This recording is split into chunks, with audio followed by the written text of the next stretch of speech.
Hey guys, it's Mr. Ray here with our next lesson in grade 12 vectors. We are working in the equation of lines and planes unit, and for today's lesson we're going to jump into R3, so three-dimensional. We're going to be looking at equations of lines in R3. This will be the only lesson we look at lines in R3, so we will be looking at the three ways we can write it: vector equation, parametric equation, and symmetric equation. There's actually no Cartesian equation of lines in R3, and that's the lesson we had previously was Cartesian equation of a line in R2, so there is no equivalent equation for R3. Okay, so let's look at some of the definitions. Now, this one we've already worked with symmetric equation in the previous lesson. Fortunately, we didn't really define it before. Probably should have, but better late than never. Here's the definition of a symmetric equation, which you've already worked with. It's a rearranged version of the parametric equation, where the three equations are all rearranged for the scalar t and set equal to each other. Okay, so that should bring back your memory on that. Direction vector, we talked about this quite a bit. Now, I've noticed here, this is a direction vector of a line in R2. So if you want to have a direction vector for a line in R3, because now you've got an x, y, and z component, we're going to call it a comma b comma c comma to show the three different dimensions, three different components. Okay, and that will also apply to the normal as well. The normal will have three components too. So let's look at some of the concepts. Might as well jump into them and then do some examples around them. In R3, if you have a position vector to this point, x naught, y naught, z naught, just generic variables here, is determined by a point on a line, and the direction vector is ABC, like we just talked about, is a direction vector of the same line, then, so we've got basically a position vector and a direction vector. So you can see for updating the vector equation from R2 to R3, there's not much to do here.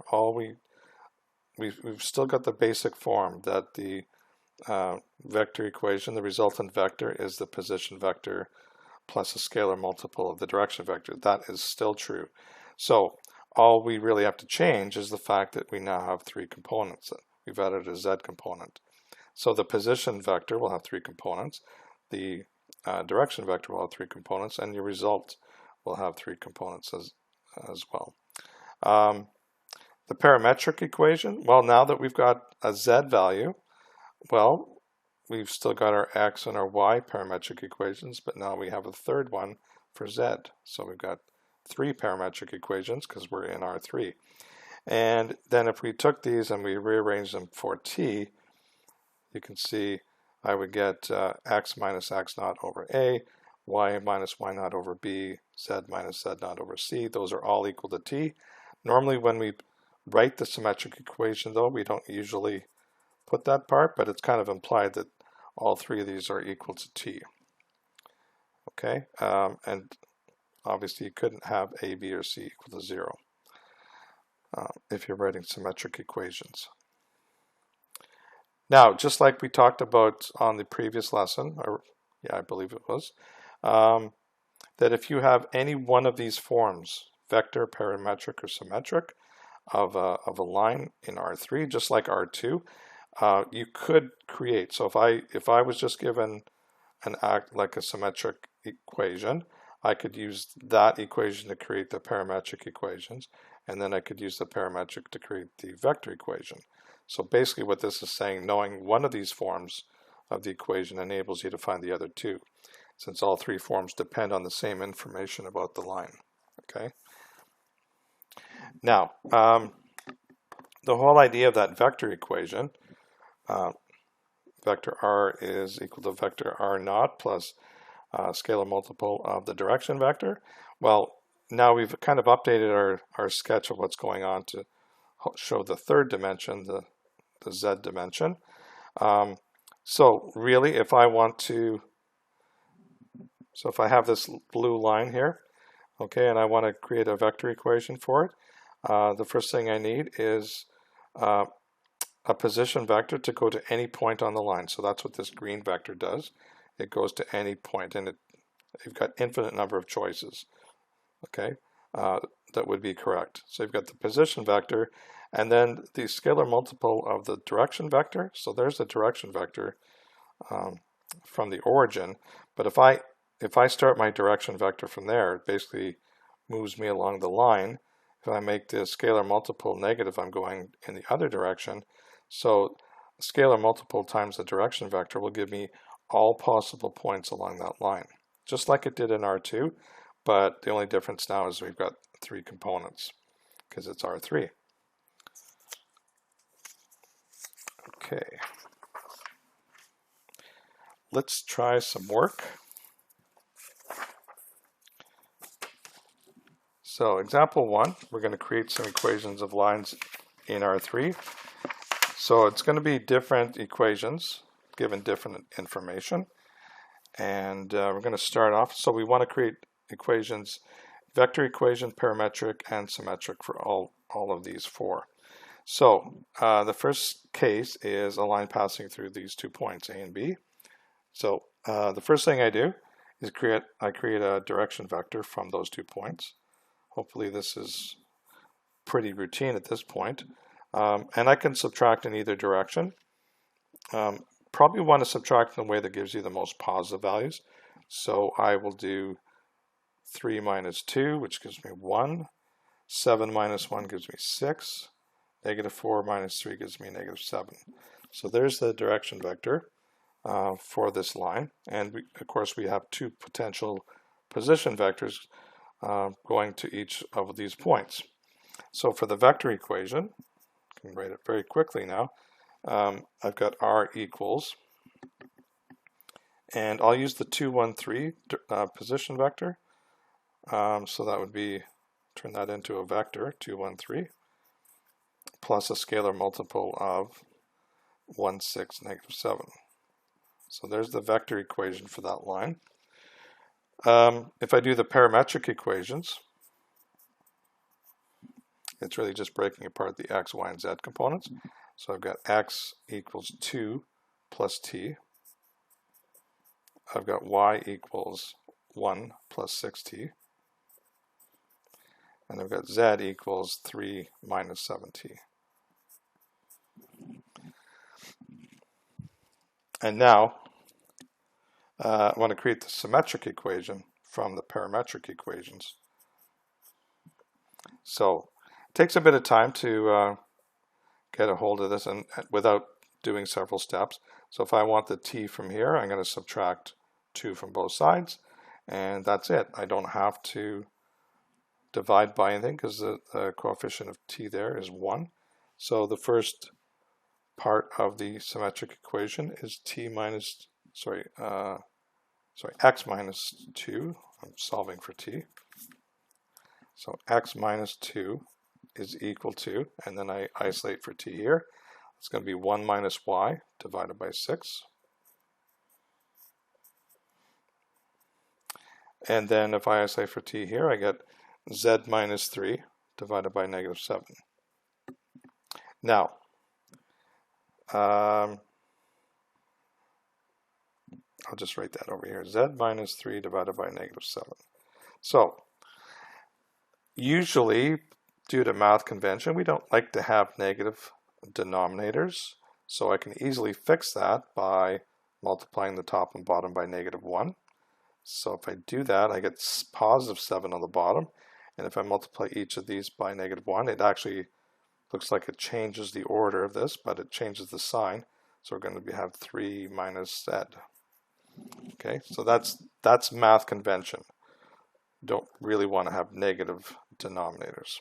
Okay, so that would be the symmetric equations for that situation.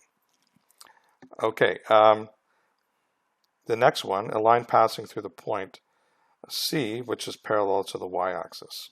So there's going to be a whole series of these, whether it's parallel to, perpendicular to a certain axis or a plane. I'm just going to tell you for these examples what the direction vector is, and then I'll provide you with a kind of a sheet that gives you all the direction vectors for the possible, planes and axes, whether or not the direction vector is parallel or perpendicular to. So if we're talking about parallel to the y-axis, well, I know the direction vector will be 1, 0, 1. And that's really because we're not going to change the y component when we multiply.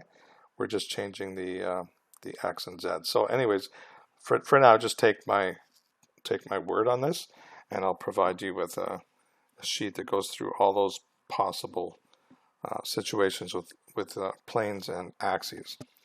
So we've now got our direction vector. We have a point which gives us a position vector. So I can come up with my vector equation, which is r equals, and then a position vector to that point, 3, negative 2, 0. And then plus a scalar multiple of that direction vector, 1, 0, 1.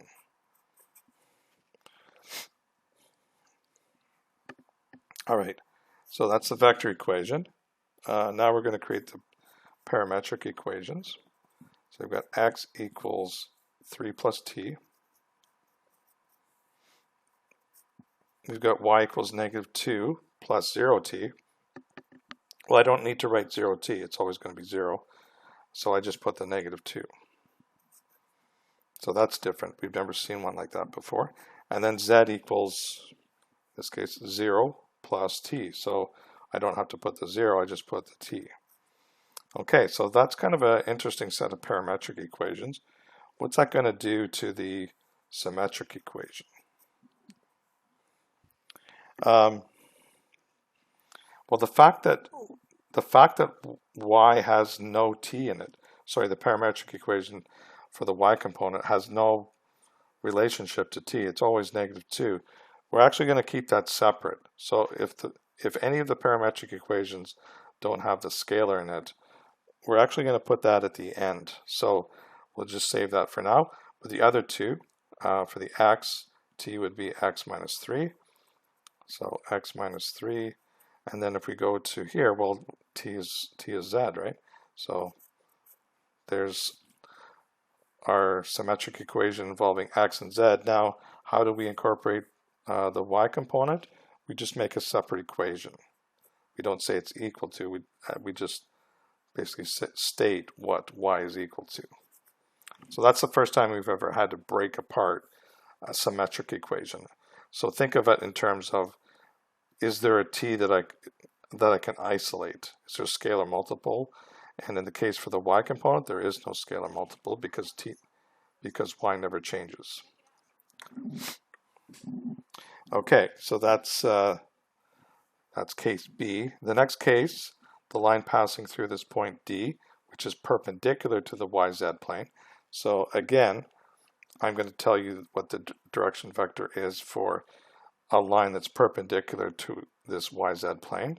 And that equation is actually that direction vector is 1, 0, 0. Okay, and we've got the position vector to that point. So let's go ahead and do our different vector, parametric, symmetric equations. So the vector equation is r equals, and my position vector to the point D, negative 1, 0, 4, plus scalar multiple t times the direction vector m, 1, 0, 0.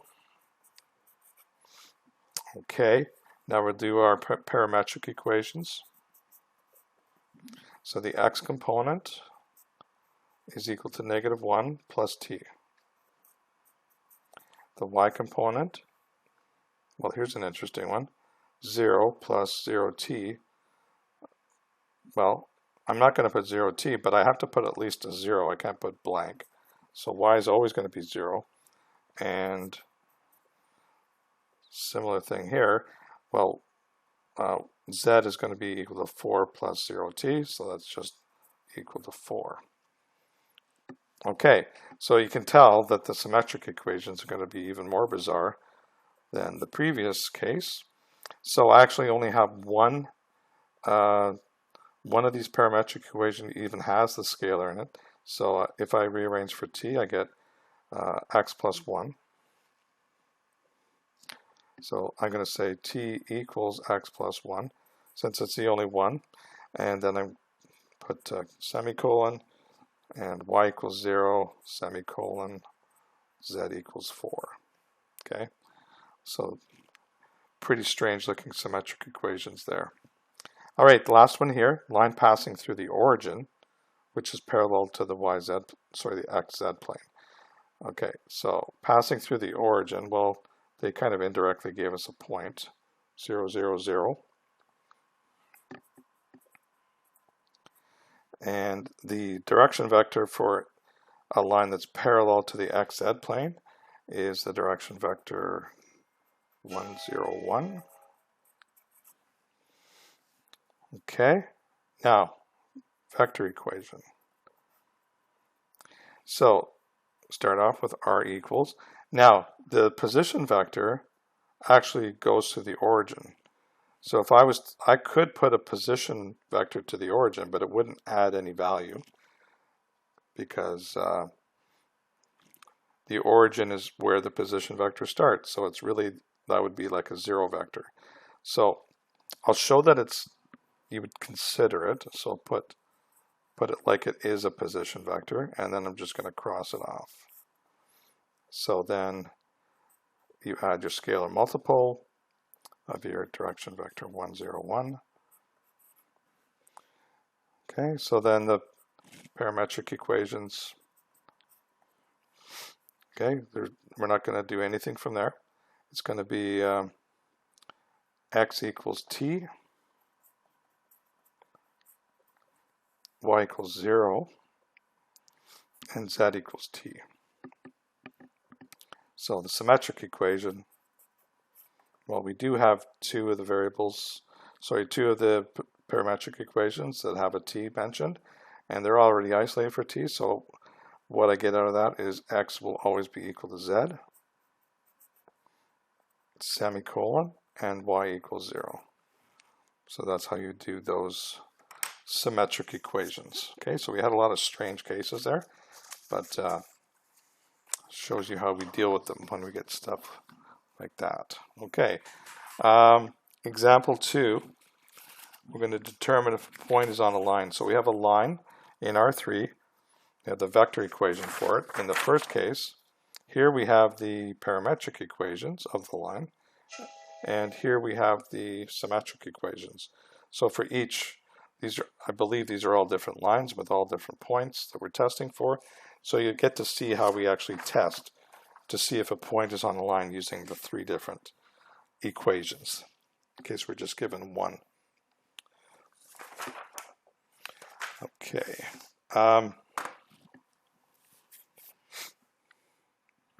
So from here, I'm going to create the parametric equations from the line number 1.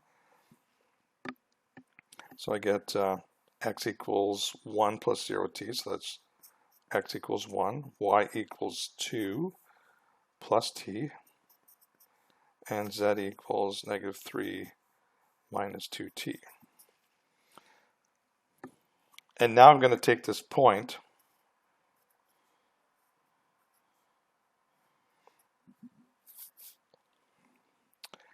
I guess I should give more room here. So maybe I'll just circle it to show where it comes from. So if I looked at the x coordinate from this point, and I compared it to the x parametric equation, I get that 1 equals 1, right? Because x, I'd pull out the x from here, plug it in here, I get 1 equals 1. Well, that's definitely a true statement. So far, so good. If I do the same approach for y, I pull out the y coordinate from this point, replace it there, so I got 4 equals 2 plus t. So it'd be a plus sign and another t. 4 equals 2 plus t. Well, that tells me that t equals 2. Okay, we can't really conclude anything about that. But if I do the z coordinate, -7, that should be equal to -3 z equals -3 minus 2t. So if I add 3 to both sides, I get -4 equals -2t, divided by -2, t equals 2. So the fact that the t's have the same value for those 2 points tells me that this point is on the line because it's got a unique value of t, that if I plugged t equals 2 in here, I would actually get that point. Okay, so if you get the vector equation, you want to convert it to parametric and then plug in the x, y, z coordinates of the point you're testing for and make sure the values of t are all the same.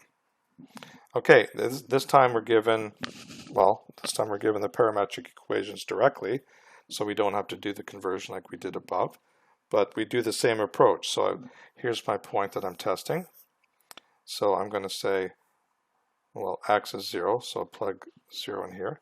So I get 0 equals -2 plus 3s. So this time s is our scalar multiple.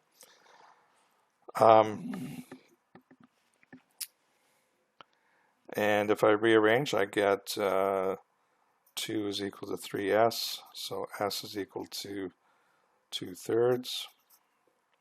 Okay, so we don't know if that's good or bad at this point. Then we do sub in y equals 1 into the y parametric equation. So I get 1 equals -s. Divide both sides by -1. I get s equals -1. Well, that's a problem because now I've got different s values for those 2 coordinates. If I was to check the y, well, the z, if I plug in z equals 5, well, that's totally good. But the fact that these 2 values of s have to be different to create that point means that that point is not on the line. So I guess I didn't really conclude that before. For this one, we'll say yes, P is on L1. And here, say no, P2 is not on L2. Those are the identifiers for the lines we talked about earlier. And then now we're given the symmetric equations. So again, we don't have to rearrange. We're just going to plug in the x, y, and z values of our point into those 3 spots and to see if all 3 of these are equal. So x is equal to -3, so it's going to be -3 plus 1 divided by 2. And that's supposed to be equal to, if I plug in 3 for y, and that should be also equal to z, which is -3 over -3. So if I calculate each of these separately, I get -2 over 2. Is that right? Oh, this is a -2, sorry. So -2 over -2, well, that's a 1. 3 minus 2 is 1 over 1, that's also 1. And -3 over -3 is also equal to 1. Well, the fact that all of those are equal once I plug them in, well, that's how I test using symmetric equations. So I'll either test using symmetric or parametric. They're both very similar techniques. I'm not sure which one you'd prefer to do, but you should be able to do any of these 3 cases given one of the 3 types of equations. So in this case, because these are all equal, that says that yes, P3 is on line 3. Okay, last example here, and we did something similar to this in R2. We had 2 different equations, if you remember.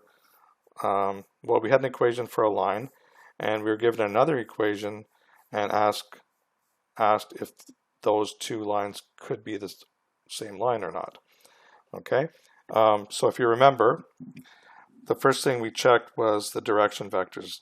in order for the two lines to be the same, they have to be at least parallel, which means they have to, the direction vectors have to be scalar multiples. So that's the first thing we're going to do. Check if L1, L2 are parallel.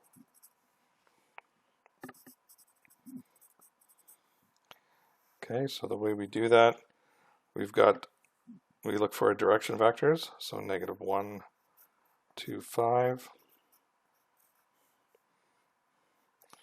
We're going to show that they're either equal or not equal to a scalar multiple. The next one will be -2, 4, 10. And I can quickly see that if I wanted the x components to be the same, I'd have to multiply this one by 2. So I'll put a 2 there, see if this works. So -2, +4, +10. So this is in fact true, that one direction vector is a scalar multiple of the other. That tells me that the two lines are parallel. So it passes the first test. We can keep going. Okay, now the other thing, we know they're parallel, but are they the same? Well, for each equation, L1 and L2, we have a position vector that takes us to a point on that line. So the way we test to see if they are the same line, now that we know they're parallel, is, and we have two choices here. We can either take the point that position vector goes to and see if it's on this line, or we could take the point that's on this position vector and test if it's on this line. So either way, we'll be fine. So I'm going to do the test if this point, -104, is on this line, just because it's got smaller numbers to work with. Always try to make your life easier when you can. So check if, and this time I'm using a point, not the vector. Check if point -104 is on, well, we know it's on line 1. We want to see if it's on line 2.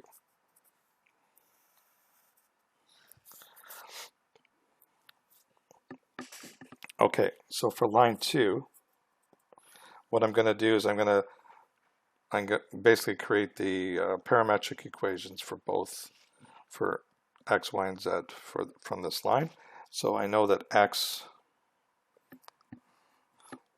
we're plugging in here, so I'm using this direction vector.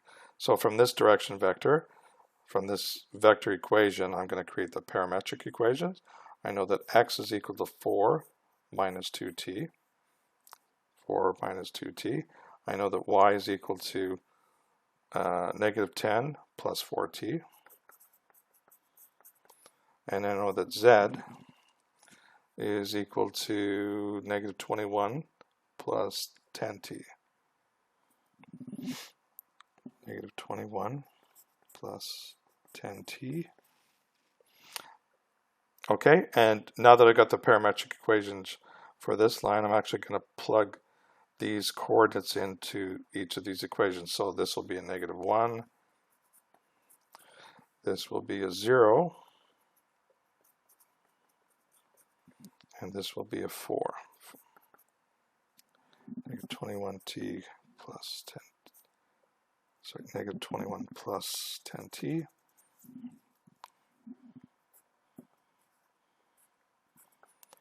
Sorry for my writing there.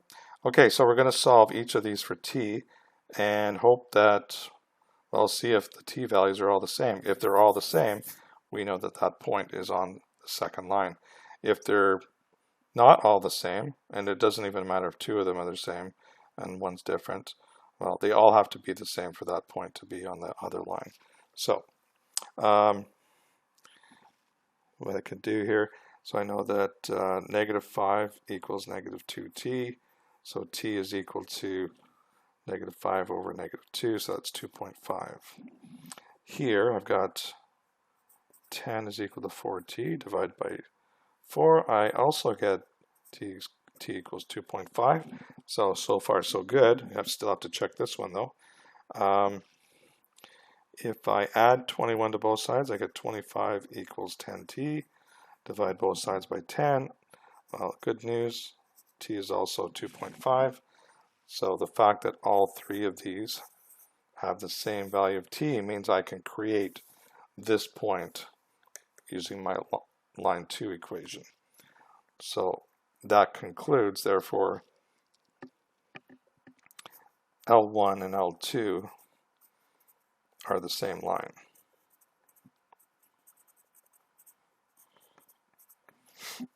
Okay, and that can be, when you're looking at vector equations, you see everything looks so different, right? It's hard to look at it and understand if they represent the same line, because even you could look at the direction vectors and figure out in your head if are these scalar multiples, but you can't test to see if this point's on this line or this point's on this line. You have to actually use the parametric equations or symmetric equations if you have them. Okay, so that's it for today. So we've finished our look at equations of lines in R2 and R3. So the last two lessons of the unit, we're going to be looking at equations of planes, and planes only happen in R3, so we'll be looking at the different types of equations of planes in R3. So until then, have a great day, and we'll see you then.